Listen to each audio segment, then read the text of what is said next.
Bismillahirrahmanirrahim. Assalamualaikum warahmatullahi wabarakatuh. 83.9% dos pertama vaksin COVID-19 diberikan kepada kanak-kanak berumur 5 hingga 11 tahun. Manakala 67.5% dos kedua vaksin diberikan kepada kumpulan umur tersebut. Perkara tersebut dimaklumkan oleh Menteri Kesihatan pada sidang media situasi terkini jangkitan COVID-19 petang kemarin di Dewan Al-Afiah Kementerian Kesihatan. Yang berhormat Datuk Seri Setia Dr. Haji Awang Muhammad Hisham bin Haji Jaafar berkata, purata bagi rakyat dan penduduk negara ini yang mendapatkan 3 dos vaksin adalah 71.8%. Sebanyak 381 kes baru telah dilaporkan, iaitu 378 kes hasil ujian ART dan 3 kes adalah hasil dari 265 ujian makmal RT-PCR. Oleh itu, jumlah keseluruhan kes yang dilaporkan di negara Brunei Darussalam setakat ini ialah 153,093 kes. Statistik harian COVID-19 yang lain pula adalah seperti berikut. Tidak ada kes yang dikategorikan dalam kategori 5, yakni mereka yang memerlukan rawatan di unit rawatan intensif ataupun ICU. Dan tidak ada kes sedang berada di kategori 4, yakni mereka yang memerlukan bantuan oksigen dan di bawah pemantauan rapi. Sebanyak 536 kes telah disahkan sembuh, yang membawa jumlah kes yang sembuh kepada 150,233 kes. Jumlah kes aktif pula ialah sebanyak 2,635 kes, iaitu 17 sedang dirawat di hospital, manakala 2,618 kes sedang menjalani pengasingan diri di rumah. Indeks harga pengguna IHP bagi bulan Februari 2022 meningkat sebanyak 3.2% tahun ke tahun berbanding bulan Februari 2021. Jabatan Perancangan Ekonomi dan Statistik Kementerian Kewangan dan Ekonomi dalam siaran medianya memaklumkan peningkatan tersebut adalah selaras dengan peningkatan harga bukan makanan dan harga makanan dan minuman ringan masing-masing sebanyak 3.3% dan 2.6%.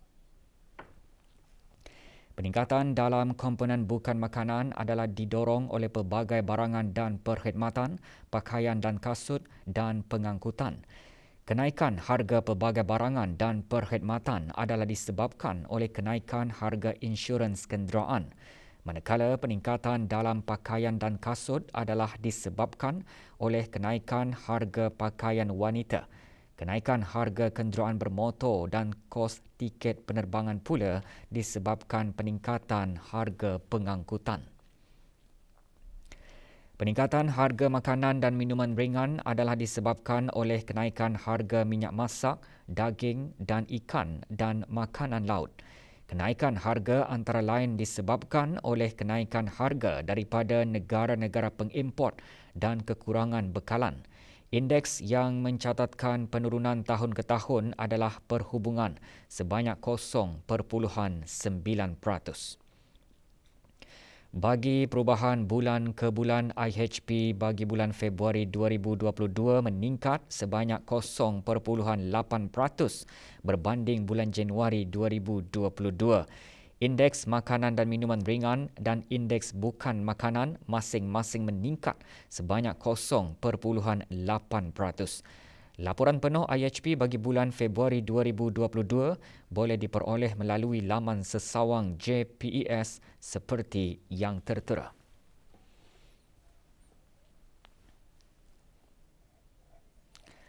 Pejabat Urusan Jemaah Haji Negara Brunei Darussalam Pentadbiran dan Perubatan yang berada di Arab Saudi baru-baru ini mengadakan sesi perjumpaan bersama Konsul Agong Negara Brunei Darussalam.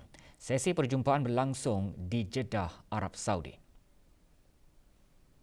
Rombongan yang diketuai oleh Awang Haji Abdullah bin Haji Muhammad, Pengarah Urusan Haji Kementerian Hal Ehwal Agama, selaku Ketua Pejabat Urusan Jemaah Haji Pentadbiran dialu-alukan oleh Pengiran Haji Salimin bin Pengiran Haji Daud, Konsul Agong Negara Brunei Darussalam. Pejabat Konsulat Agong Negara Brunei Darussalam akan sentiasa bersedia memberikan bantuan Sementara itu, para jemaah haji negara juga dinasihatkan agar sentiasa memakai sungkup muka, lebih-lebih lagi apabila mengunjungi tempat yang sesak.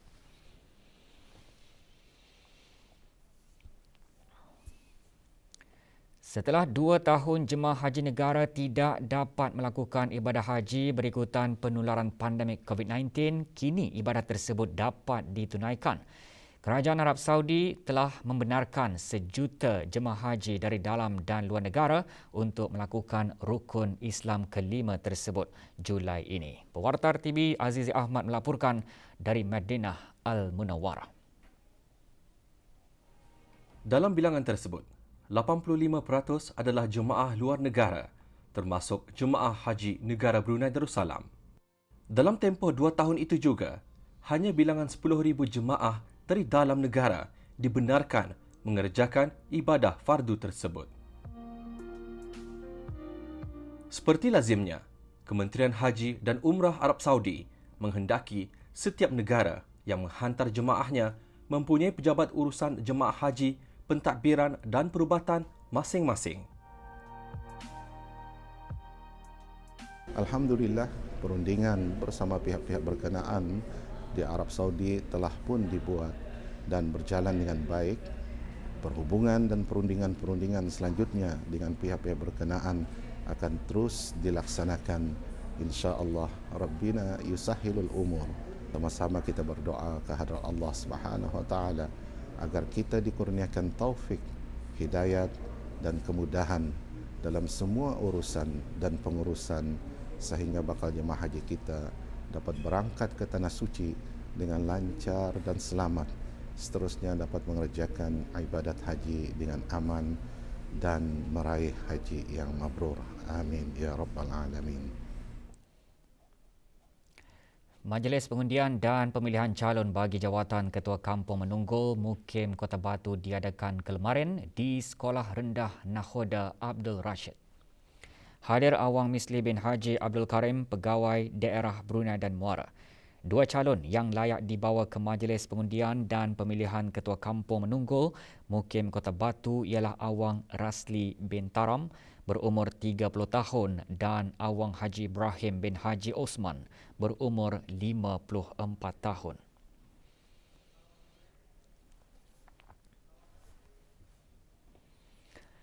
Sejak bulan Januari hingga 31 Mei 2022, seramai 193 orang dilaporkan telah memeluk Islam di negara ini. Petang kemarin, seorang wanita berbangsa Cina memilih Islam sebagai pegangan baharu. Majlis pengislaman berlangsung di Kampung Serasa Muara. Dayang Farah Tatiana Lim Hoi Hoi, 26 tahun, memilih nama Islamnya sebagai Dayang Farah Tatiana Lim binti Abdullah. Hadir Awang Misli bin Haji Abdul Karim, Pegawai Daerah Brunei dan Muara.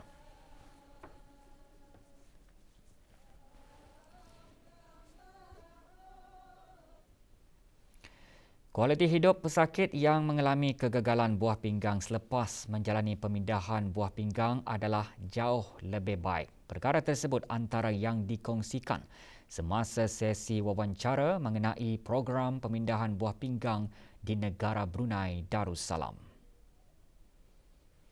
Transplant as an option for dialysis is actually a very good option. And transplant patients also have less complications like heart disease, lung disease, strokes, and many other issues. Masa kan transplant itu nervous lah, tapi tawakal sajalah. InsyaAllah ada apa-apa with support dari family apa. Ada dorongan diorang membuat pemindahan buah pinggang untuk kita ni menderma. Dengan ikhlasnya kita ni pun saatikan menderma untuk anak kita ni untuk mereka sihat. Sebahagian jalan Setia Pahlawan dan Sungai Pandan Kuala Belait akan ditutup selama 3 minggu mulai hari ini 13 Jun 2022 bermula pukul 8.30 pagi. Jabatan Kerja Raya Kementerian Pembangunan memaklumkan penutupan sementara sebahagian jalan berkenaan adalah bagi melaksanakan kerja-kerja melapis semula jalan raya berkenaan. Sebarang aduan talian Darussalam 123 atau live chat talian Darussalam 8333 123 atau email pro@pwd.gov.bn.